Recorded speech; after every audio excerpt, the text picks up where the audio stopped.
প্রথম আপনার বেগুনগুলোকে এভাবে স্লাইস করে নেবেন। স্লাইস করে নেওয়ার পরে ফ্রাই প্যানে তেল দিয়া ফ্রাই প্যান গরম করে নেবেন। তারপরে হালকা হলদি দিবেন, লবণ দিয়ে দিবেন, এক এক করে বসাই দিবেন ফ্রাই প্যানে। এভাবে সবগুলো এক এক করে বসে দেবেন। তো ফ্রাই প্যানটা একটু বড় হলে ভালো হতো, আমারটা একটু ছোটো ফ্রাই প্যান, সবগুলো হচ্ছে না মেলামতো।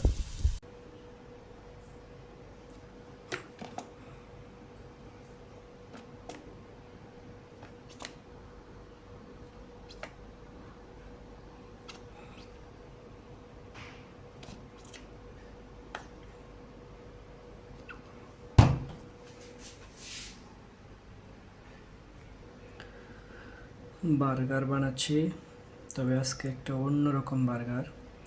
বার্গার তো সবাই কম বেশ পছন্দ করে, ফাস্টফুড সকলে কম বেশ পছন্দ করি আমরা ফাস্টফুড। তবে আমি বেশিরভাগ বাসায় বানায় খাই, যখন মন চায় তখন বাসায় বানায় খাই। কারণ আমি যখন রেস্টুরেন্টে কাজ করি তখন দেখতে দেখতে দেখতে দেখতে অনেক কাজ শিখছি আলহামদুলিল্লাহ। তবে মাঝে মধ্যে এখানে যখন রেস্টুরেন্টে কাজ করছি তখন লোক না থাকলে আমি নিজে ওনাদেরকে হেল্প করতাম। তো ওইখান থেকে আমার অনেক বার্গারের কাজ শেখা, পাস্তার কাজ শেখা আছে, পিজার কাজও মোটামুটি শেখা আছে। শুধু কাজ করি না এই জন্য হয়তো। তবে বার্গারের কাজ পুরোপুরি আলহামদুলিল্লাহ, জুসের কাজও মোটামুটি 90% জানা আছে।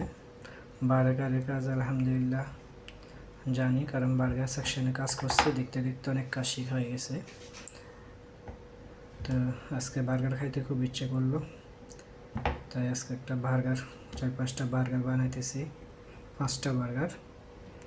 এখানে টমেটো দিয়ে দিলাম, চাইলে আমি লেটুস পাতা ইউজ করতে পারতাম, লেটুস পাতা এখন নাই হাতের কাছে, এই জন্য আর লেটুস পাতা ইউজ করি নাই, টমেটো ইউজ করলাম।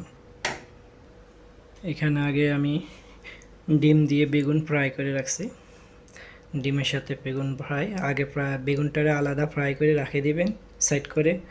পরে ডিমটারে আপনার একটা গ্লাসে নিয়ে একদম মিক্স করে তারপরে ফ্রাই প্যানে দেওয়ার পরে উপরে বেগুনটারে বসাই দিবেন, তারপর উপরে ঢাকনা দিয়ে বসাই দিবেন।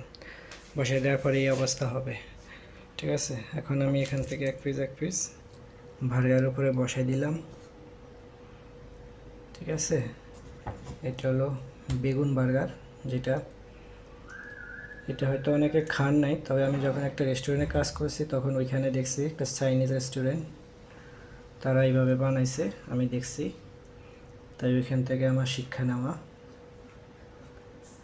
আরও অনেক রকমের বার্গার আছে, শুধু আমরা তো chicken burger, home leg burger, অনেক রকমের বার্গার আছে, বার্গারের কোনো শেষ নাই।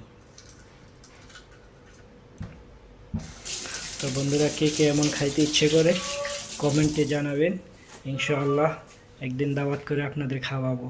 এখানে ফ্রাই প্যানটা আবার গরম করতেছি, কারণ রুটিগুলার একটু বসাই দিব বার্গারটা, কারণ আমার টোস্টার মেশিন নাই, এই জন্য আমি ফ্রাই প্যানের উপরে বসাবো।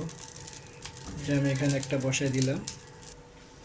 এখানে 4টা বার্গার বসানো গেছে, বেশি বসানো যায় না, আমি একটু হালকা চাপ দিয়ে রাখি।